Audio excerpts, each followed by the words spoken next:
Good morning everyone. माझं नाव आहे सोनाली सटुपा नुलकर. 2022च्या MPSCच्या एक्झाममधून कंबाईनमधून माझी PSI म्हणून निवड झालेली आहे. तर आज आपण इथं भेटत आहोत ती म्हणजे PYQ सिरीजसाठी. युनिक अकॅडमी कोल्हापूर यांच्या थ्रू आपण PYQ अनालिसिसची सिरीज चालू करणार आहोत. मित्र आपण अभ्यास करत असतो स्पर्धा परीक्षेचा, एक्झाम देतो किंवा आपण वाचत असतो वर्षभर, पण तरी पण आपल्याला हवा तसा स्कोर येत नाही. याचं जेव्हा आपण एक अनालाइज करतो तेव्हा आपल्याला लक्षात येतं की आपण वर्षभर अभ्यास केलेला आहे, पुन्हा आपण बऱ्याच टेस्ट सिरीज वगैरे पण सॉल्व्ह केलेल्या आहेत, पण तरी सुद्धा आपला स्कोर एका ठराविक लिमिटच्या पुढे का जात नाही. आणि हे या गोष्टीचं जेव्हा आपण अवलोकन करतो तेव्हा आपल्याला लक्षात येतं की आयोगाला नक्की काय अपेक्षित आहे किंवा आयोगाची रिक्वायरमेंट काय आहे हे आपल्या लक्षात येत नाही. मग यासाठीची एक आपल्याला मास्टर की आयोगानं स्वतः दिलेली आहे. तर ती कोणती? तर ती म्हणजे आपली PYQs. PYQच्या थ्रू आपण आयोगाची नक्की रिक्वायरमेंट काय आहे हे जाणून घेऊन त्यासाठीची जी स्ट्रॅटर्जी असेल ती तयार करू शकतो. जेव्हा आपण एक गोष्ट बघतो की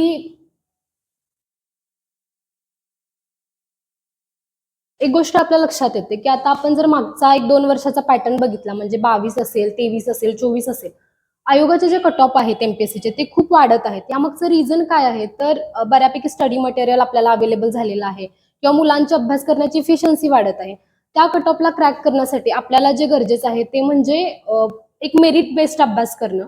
आपण जेव्हा अभ्यास करतो तेव्हा आपला एक ठराविक स्कोर येतो, तो म्हणजे 40 ते 45च्या दरम्यान आपल्याला मार्क हे सर्वांना पडतात किंवा एक 50 पर्यंत मार्क्स आपले येतात. पण याच्या पुढे जाऊन आपल्याला जर आयोगाचे आपण आजचे कट ऑफ बघितले तर आपल्याला कमीत कमी 60 ते 65 मार्कांची गरज ही कंबाईनचा प्रिलिम्सचा कट ऑफ क्रॅक करण्यासाठी असते. तर वरचे जे आपल्याला 15 ते 20 मार्क वाढवायची जी गरज आहे, तर त्या 15 ते 20 मार्क वाढवण्यासाठी आपल्याला एक स्ट्रॅटर्जी लागते.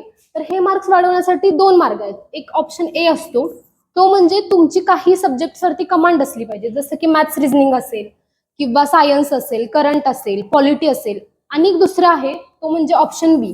म्हणजे ऑप्शन ए वरती जेव्हा तुम्ही काम करता तेव्हा तुमचे 10 ते 12 मार्क्स वाढतात आणि वरती जे 7 ते 8 मार्क्स तुम्हाला वाढवायची गरज आहे ते वाढवण्यासाठी तुम्हाला हेल्प करतात ते म्हणजे PYQ. आणि PYQचं जर तुम्ही प्रॉपर अनालिसिस केला तर तुम्हाला हे 7 ते 8 मार्क आणि हे 10 ते 12 मार्क असे वाढून तुम्ही तुमची जी कट ऑफची एक्झॅक्ट रेंज आहे ती तुम्ही मिळवू शकता.